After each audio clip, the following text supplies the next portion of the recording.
Cycle దొంగ cycle దొంగ నాన్న ఎప్పుడు చూసి ఆ సైకిల్ దొంగ నుంచి కలవరింతలు పలవరింతలును. ఇదిగో చూడు, నీ కోసం బ్రహ్మాండమైన బట్టలు, నా కోసం చీరలు తీసుకొచ్చా. అమ్మా ఇవన్నీ కొట్టాలి, డబ్బులు ఎక్కడివి? ఇవి కొన్నవి కావు నాన్న. కొట్టేసావా? అవే మాటలు. ఇవి కానుగ్గా వచ్చినవి. నన్ను ప్రేమించే ఒక ఆయన నా కానుగ్గా ఇచ్చాడు. నిన్ను ప్రేమిస్తున్నాడా? ఎవడు వాడు? కానిస్టేబులా, హెడ్ కానిస్టేబులా, ట్రాఫిక్ కానిస్టేబులా, బీట్ కానిస్టేబులా? నీ పోలీస్ బుద్ధి పోదు కదా. నువ్వు చేస్తున్న దిక్కుమాలిన ఉద్యోగం నీ అల్లుడు చేయాలా? నన్ను ప్రేమిస్తున్నది ఒక గొప్ప బిజినెస్ మ్యాగ్నెట్. మంచి రోజు చూసి ఆయన తీసుకొచ్చి నీకు పరిచయం చేస్తానుగా. లాయర్ గారు, ఎలాగైనా సరే ఈసారి వాయిదాలో మన కేసు గెలిచేట్టు చేయాలి. అదెంత పనండి? మన తరపున పవర్ఫుల్ అబద్ధపు సాక్షిని మూలంలోకి ఎక్కించానంటే అరగంటలో కేసు గెలిచి తీరుతాం.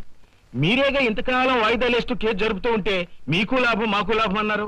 అవును, కేసు జరుగుతుంటే మా అక్క వేలకు వెలుస్తుంది. మనం దాన్ని మేం మాట్లాడుతుంటే మధ్యలో నువ్వెందుకు? అయ్యా తిక్కమకరావు గారు, ఇక వాయిదాల పద్ధతి చాలు గానీ ఆ స్థలం నాకు వచ్చేట్టుగా కేసు గెలిపించండి. అయితే నంబర్ 1 అబద్ధపు సాక్షిని ఒకరిని ఏర్పాటు చేస్తాను. వాడు బోనెక్కితే మనం కేసు గెలవటం ఖాయం. వాడి ఫీజు 2000. నీకెవరికి అభ్యంతరం లేదు? లేదు. యువర్ ఆనర్, మా క్లయింట్ గాయత్రీదేవి గారికి ఆ స్థలం చెందుతుందని చెప్పడానికి, ప్రత్యక్ష సాక్షిని ప్రవేశపెట్టడానికి అనుమతించవలసిందిగా కోర్టు వారిని కోరుతున్నాను. Yes, proceed.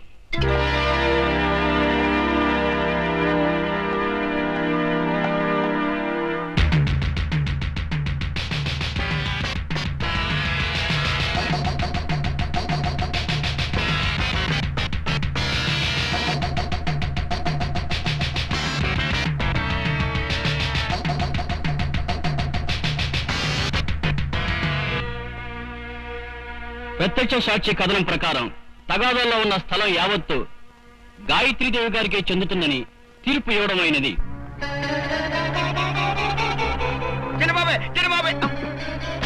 పెద్ద పలకం వేసుకుంటే మధ్యలో నీ కూడా ఏంటి?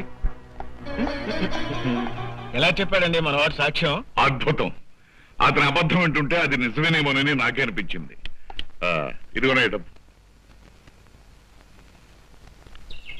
చూడు, నీకింతకంటే మరో ముఖ్యమైన పని అప్పగిద్దాం అనుకుంటున్నాం. సాయంకాలం తాజ్ హోటల్లో మా రూపుకు రావాలి. లాభసాటి బేరం అయితే తప్పకుండా వస్తాం. నీకు లాభమైంది, మాకు లాభమైంది. మాకు మరీ లాభం. లూజా లాంటిదే. డీల్ మాట్లాడుకోవడంలో తప్పలేదు కాబట్టి తప్పకుండా వస్తాం. అలాగే. మాట్లాడొద్దంటే ప్రతి విషయం నీకే కావాలి. రాజా, ఏంద్రా ఆడగొంత అలా పిలిచా? నేను ఆడవంతో పిల్లనాడు గురు. మంది అటు ఇటు కాని వంతు. రాజా, ఏంటి ఎలా వచ్చా? మనసు పడి నా మీద పడు పడు బాగా పడు.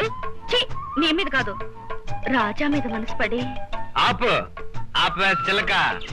నువ్వు మనసు పడుతున్నాను, బోర్లా పడుతున్నానంటే మళ్ళీ ఏదో ఫిట్టింగ్ పెట్టబోతున్నాను నాకు అనుమానం వచ్చేసింది. మళ్ళీ టోకరేద్దానే? మామూలుగా చెప్తే నువ్వు నమ్మవని నాకు తెలుసు. అందుకే మా నాన్నకి నిన్ను అల్లుడిగా పరిచయం చేయాలనుకుంటున్నాను. రేపు మా ఇంటికి రావాలి. మీకు సెల్లు నేను వస్తాను. ఇద్దరు కలిసి వస్తే తోడు దొంగల్లా ఉంటారు.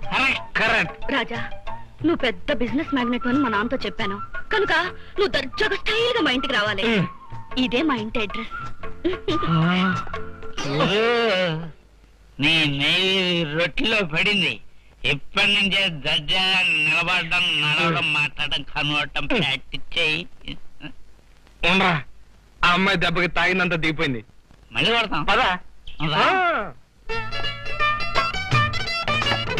హాయ్ డార్లింగ్ రాణి, డాడీ మీ డాడీ అర్జెంట్ గా అరగంటలో మాట్లాడేసి అన్నమాన్ ఫ్లైట్ లో టెహరాన్ వెళ్లి అక్కడి నుంచి హెలికాప్టర్ లో అనాలులు వెళ్లి డిన్నర్ టైం కి డెట్రాయిట్ చేరుకోవాలి.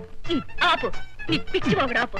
కొంచెం ఓవర్ గా యాక్ట్ చేశానా? మరి ఓవర్. ఓహో, నానా వస్తున్నావా? వస్తున్నానమ్మా. ఈ లోపు అల్లుడు గారిని స్వీట్లు తినమని చెప్పు. స్వీట్లు తినమని మీ బాబు నాతో చెప్పాలా? ఇవి తినేస్తాను, ఆయన ఒప్పుకుంటే ఆయన బ్రెయిన్ కూడా తినేస్తాను.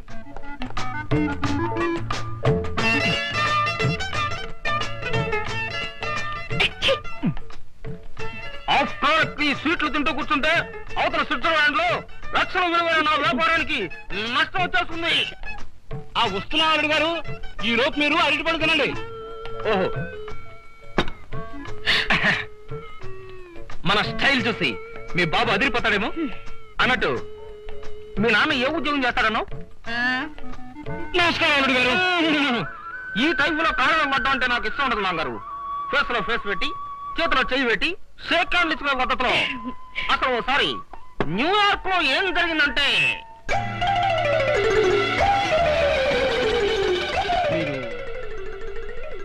మీరు మీరు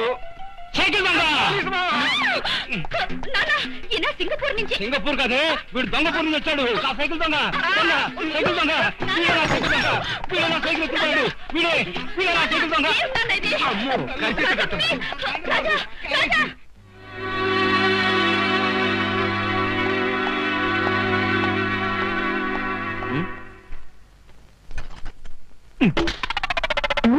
మనం వచ్చింది దొంగతనానికి కాదు. ఆ దొంగతనాలు జేబులో పెట్టి పెద్ద మనిషి బెల్లుగొట్టు. కమాన్ మీకోసం ఎదురు చూస్తున్నాం, రండి. రావా రాజారా, ఏం తీసుకుంటావు? మీరు చూడకుండా ఉంటే మీ జేబులో పరిస్థితి చేసుకుంటాను. అయ్యి బాబాయ్ పెద్దడా, వీడు అసలు సిట్లైన దొంగలా ఉన్నాడు. సామాన్లు జాగ్రత్త. ఏం భయం లేదు. శివుడు ఆజ్ఞ లేనిది చేమైనా కుట్టదన్నట్టు మనం చెప్పందే స్పూన్ అయినా ముట్టుకోడు. తీసుకో. చేర్స్. అది సరే, అర్జెంట్ పని ఉండి రమ్మన్నారు, అదేమిటో చెప్తారా? ఆ పనేమిటో చెప్పే ముందు ఒక్కసారి ఈ ఫోటోలు చూడు.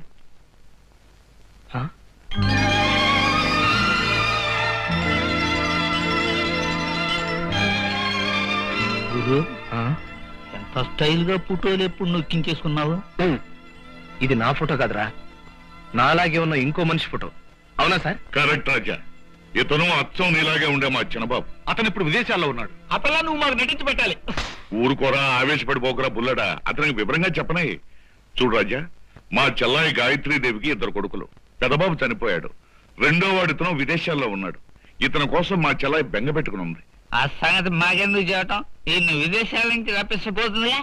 రప్పించేయచ్చు, కానీ ఈ మధ్య అతని నుంచి మాకు ఉత్తరం వచ్చింది.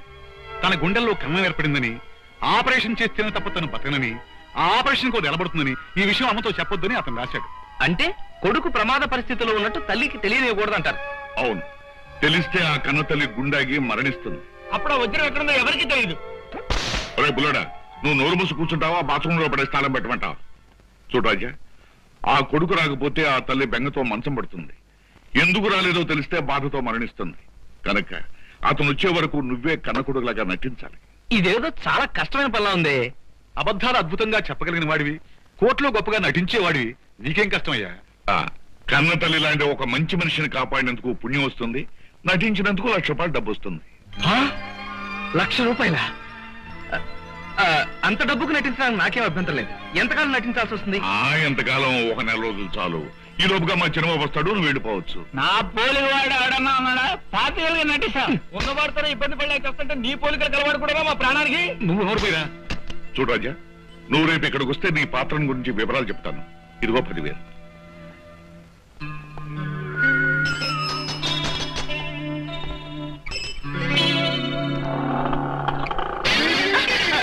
Sorry sir. ఎవడి పాకెట్ లోనో పర్సు కొట్టేసి నా బైక్ ను గుద్దేస్తే పొరపాటు నీదే లేదే. గురు నువ్వా? తొస్తదియా, కోటు బూటు బైకు జోరుగా ఉన్నావు ఏంటి కదా? కథ నవల నాటకం ఏంటే కత్తిరి పిల్ల. మంది నీ లెవెల్ అనుకుంటున్నావేంటి? జేబులు కొట్టేయడం, ప్లాట్ఫామ్ మీద మూటలు ఎత్తుకుపోవడం, కాఫీ హోటల్లో స్పూన్లు ఎత్తుకెళ్ళడం, ఆ టైప్ కాదే. మందంతా హై లెవెల్ హై క్లాసే. ఇవాళ నుంచి డే బై డే ఇంప్రూవ్ అయిపోతాను, జాగ్రత్త. ఒప్పుకున్నాను గురు, నీదంతా హై క్లాసే. అద్దె డ్రెస్ వేసుకుని ఆరు బైక్ తీసుకుని హంగు చేస్తున్నట్టున్నావే. నీ చీప్ బ్రెయిన్ కి ఇలాంటి ఆలోచనలే వస్తాయా? అడుపు తినే ఆలోచనలు. ఇప్పుడు మనమంతా నేషనల్ లెవెల్లో బేరాలు ఒప్పుకుంటున్నాం. కావాలంటే చూడు, అడ్వాన్స్ క్యాష్. నోట్లో పళ్ళని బయట పెట్టి నోట్లే అంటావేటే? కళ్ళు కనపట్ల నోట్లే.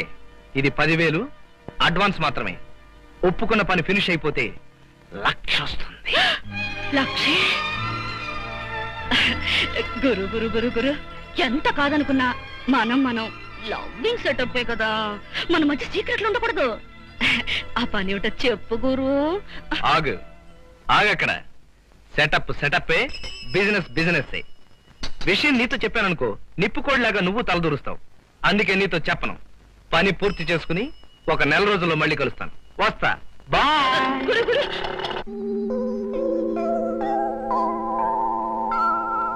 నీతో ఏదో అందామనిపిస్తోంది.